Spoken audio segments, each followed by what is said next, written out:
what are you most concerned about with Baker Mayfield, right now, and also just moving forward, that you're a little concerned he might not be able to fix? Mary Kay?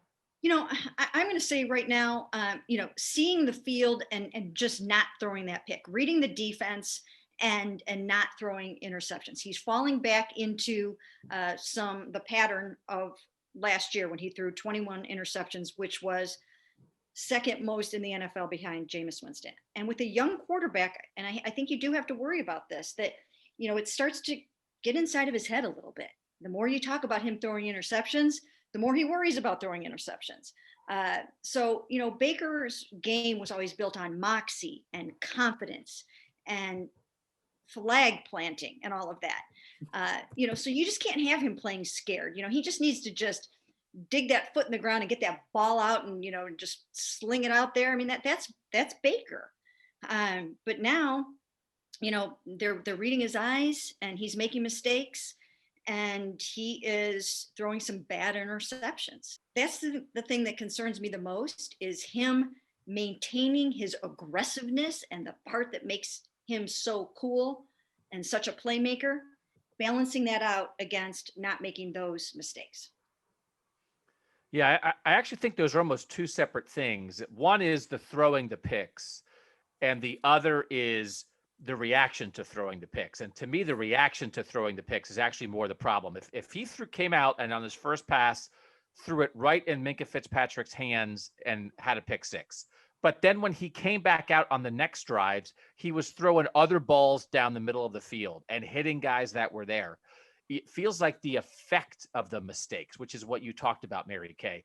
I still, and in just talking to and reading and just being aware of a lot of smart people who analyze the game film, I still am stuck sometimes on, does he not see something, or does he see it and he's not willing to throw it?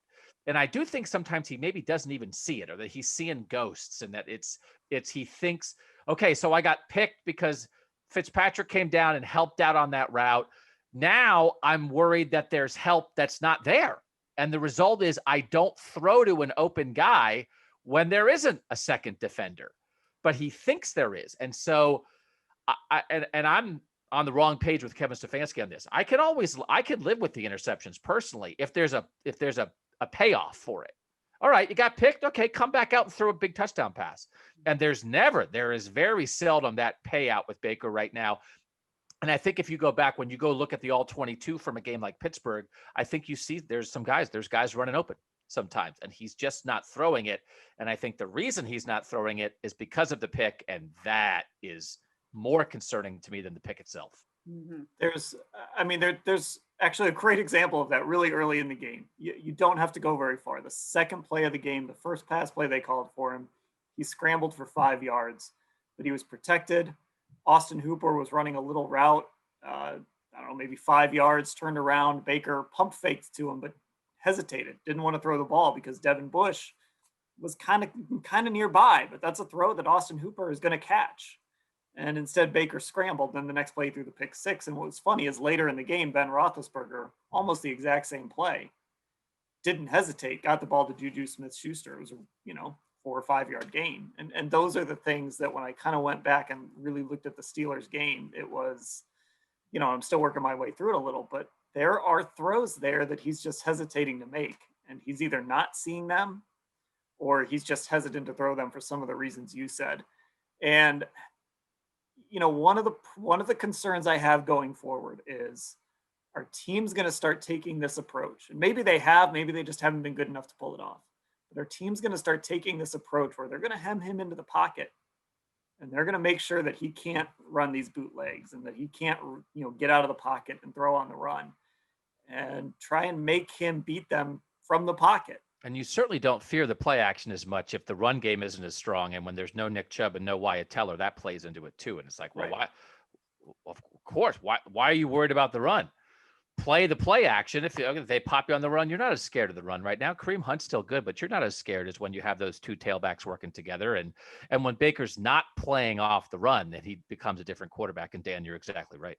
I don't think anybody listening to this, I don't think any Browns fan who watches any game, you don't have to break down film. I mean, this is all out there for anybody to see. And then the only question is, what do you do about it? So do you work through it? Do you decide what? So that's where we are. I mean, it's like nobody would be like, no. Who is there anybody out there listening to this? Is like, oh no, I think Baker's playing very well. Is there a person in the world who thinks that right now? It's just a matter of what do you do? Can you fix it? Can you help them get better? How do you help them get better? What's the balance of the future versus the present? All that stuff is very interesting. But at the moment, the initial diagnosis is indisputable. Right. And your best path forward right now is still, hey, let's keep working with Baker. Let's keep getting him better. Let's keep trying to turn him into what we want him to be.